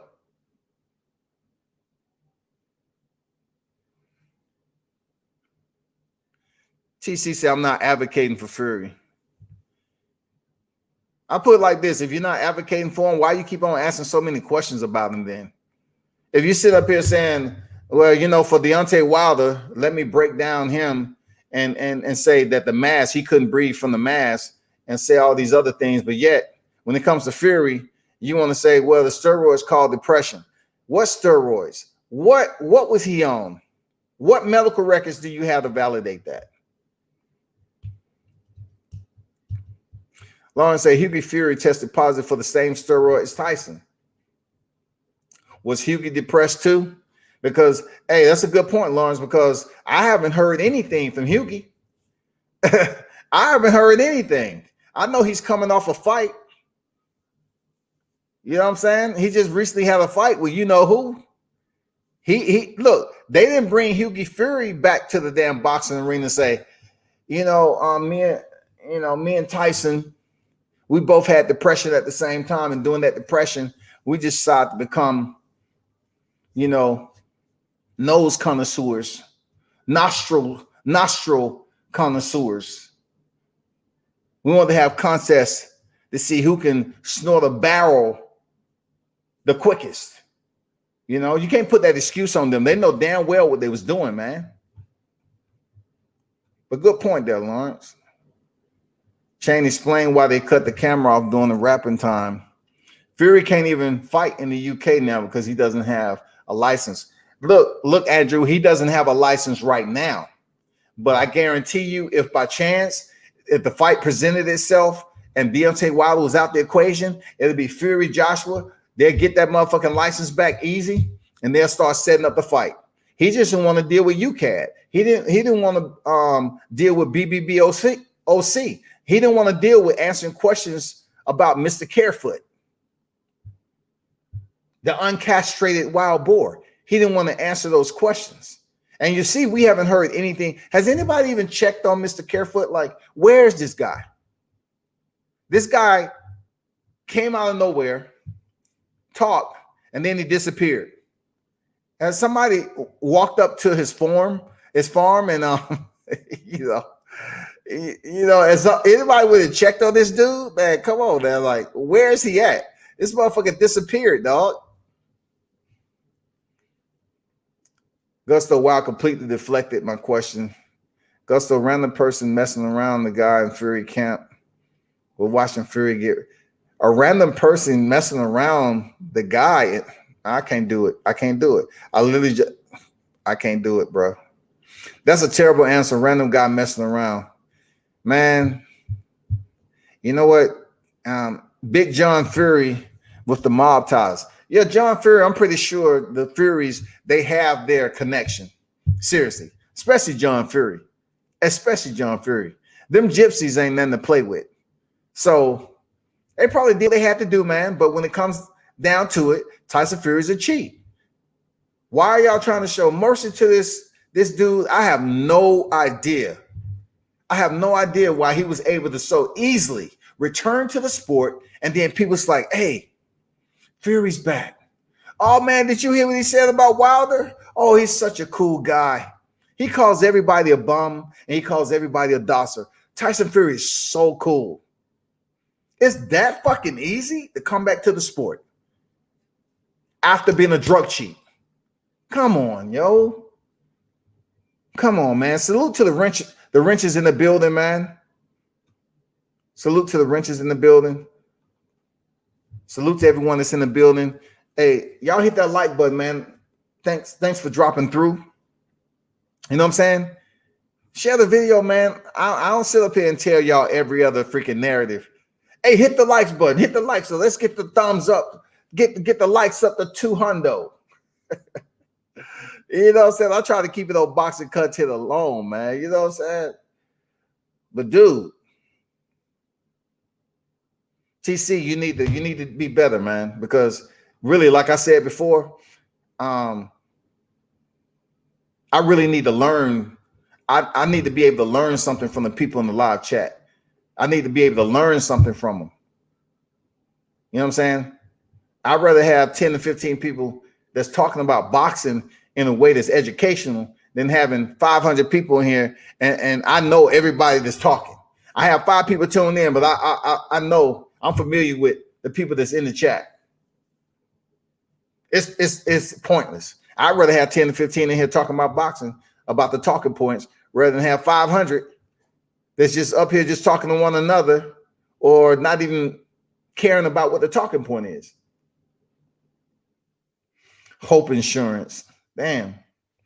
They threatened an old man after bribing him like, damn. Yeah, that man bounced, man. Shelton said, Fury served a 2-year ban for a test he failed 5 years ago. To keep bringing this up is just showing your bias. Why don't you mention Ortiz? Oh, yeah, Ortiz, you know, he was banned. He was on my list of heavyweights that and thank you for dropping through, Shelton. You know, it's good to see you over here for the first time. So it's not bias. It's called public record, and it's called opinionated media.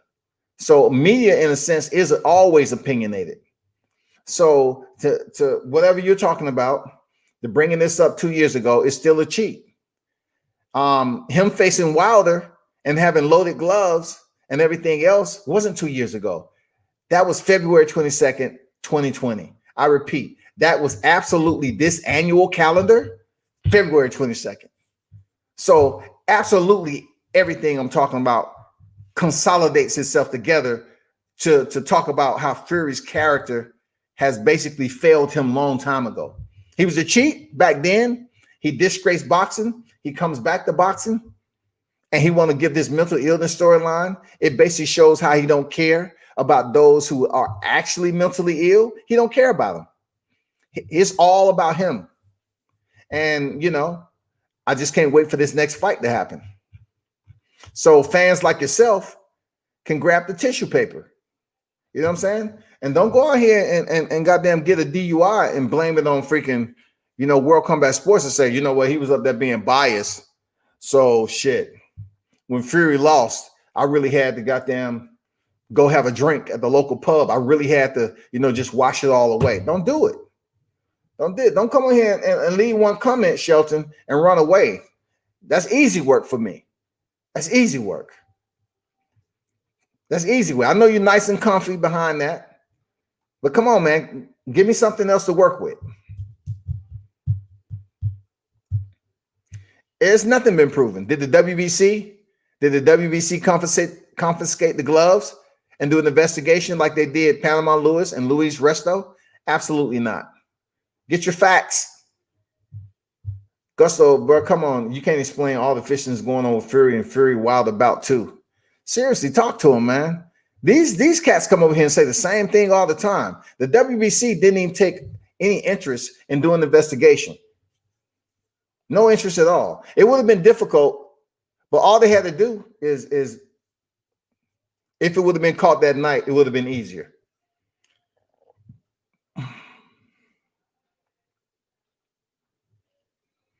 Plus, he had a record for being a cheat. Like, how hard is it to believe he can do it again? Just smart this time.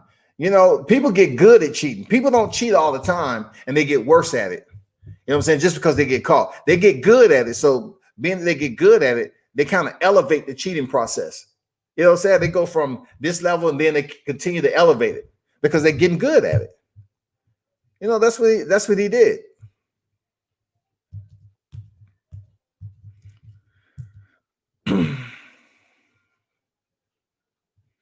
You wasn't there.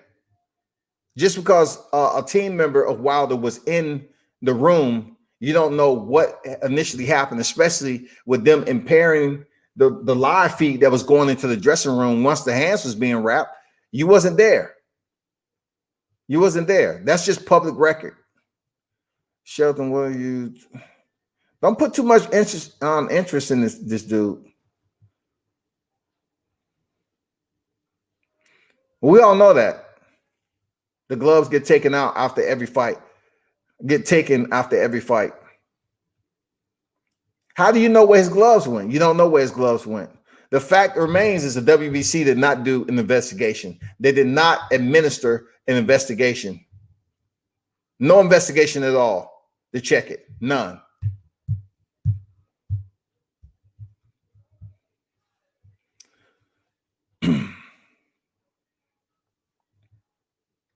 They don't want to bring up Panama Lewis and Louis Wrestler. That's a totally different situation.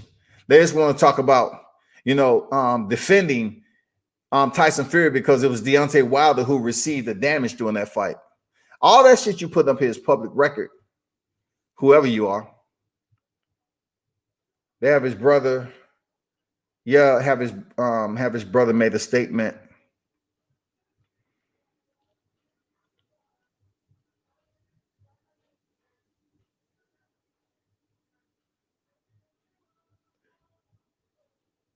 Here we go again. I'm not even gonna read your comment, TC, because you're not even making any sense. You're up here talking about Wilder lost twice. You know what I'm saying? It doesn't even make any sense, man, to entertain that. And just to think, I basically obliged you with a wrench because somebody asked me to, but I should have just went on my own square and say, you know what? I pretty much want the wrenches to have a certain level of knowledge about the sport of boxing. You showing, TC, you showing that you would never have a wrench over here again.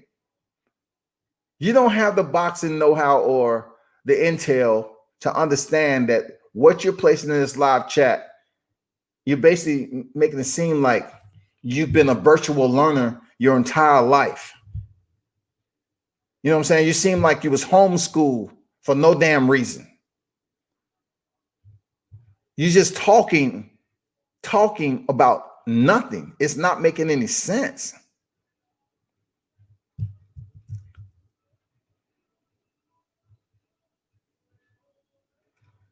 Wilder did not lose twice. He should have won the first fight after the KO in the 12th. Hey, man, talk to him, Gusto. He should have won, man. He should have won. When you knock somebody out like that in the 12th round, it should have absolutely been counted out. But but once again, I don't, this is to educate you a little bit about when you type in there, TC, the brain has, 3 parts. Like, and I'm like looking at myself like, okay, the mid part of the brain deals with cataloging, routing, recall memory. When it comes to the recall part of it, when Dillian Whyte hit the ground, Dillian Whyte was motherfucking out. Boom. They count him out. Done. When Tyson Fury hit the deck like that, what happened? Jack Reese take a knee, freaking, count 4, 5. Shit, goddamn Jack Reese was giving him all the motherfucking time he needed. You know what I'm saying? Get up, Tyson. Come on. You can do it. Come on, Fury. You can do it. That's why your father named you Tyson. Get off the canvas. You can do it. Please, you can do it. Do it for the UK people. Man, 11, 13. Good, you're up. Good. You okay? All right, good. You go get him. Go get him, Tiger. Come on, man. Shit.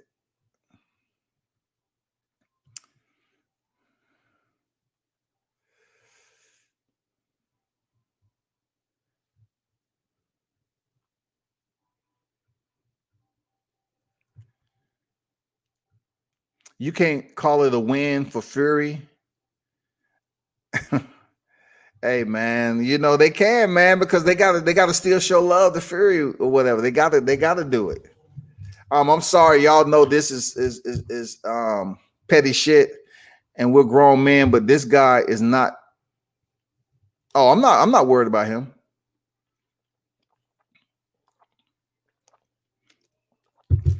I'm not worried about him, man. I just skip over it. You know what I'm saying? Just skip over it, keep going. You get them in here. You know, they in here putting in work. I like when they put in their homework. They come over here and get in the live chat, and they got to type it out. Look, they have to sit up here and molest the home keys. You know what I'm saying? They over here molesting the home keys and pressing enter. Okay, Gusto. Yes. No, I'm sorry, y'all. I have to be paid. Okay, Gusto. Yes, you can win 9 to 10 rounds, and then went the distance. That's winning. Timmy say Wilder won the first one first, while Fury was sticking out his tongue like a schoolgirl. You get people up here that refuse to look at what constitutes a knockdown. What is the score and how does that factor in with winning the round? You get 10-8 rounds twice, and then you're trying to say, well, Wilder did not win another round as far as the 10-8 rounds that he obviously got. You can't say that he didn't win a round after that. This is Facts Only channel. Y'all have the BS narrative saying Wilder lost twice. How many times did Fury get KO'd and what round?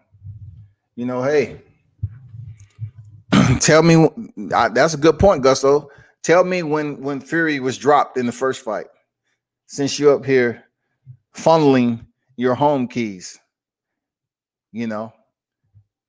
What round did he get dropped? But y'all, hey, I got to bounce, man. It's been good. I've been over here over 2 hours already, but appreciate y'all for stopping through, man. Real talk, because y'all made some good points on here. It's been a very productive freaking session. What?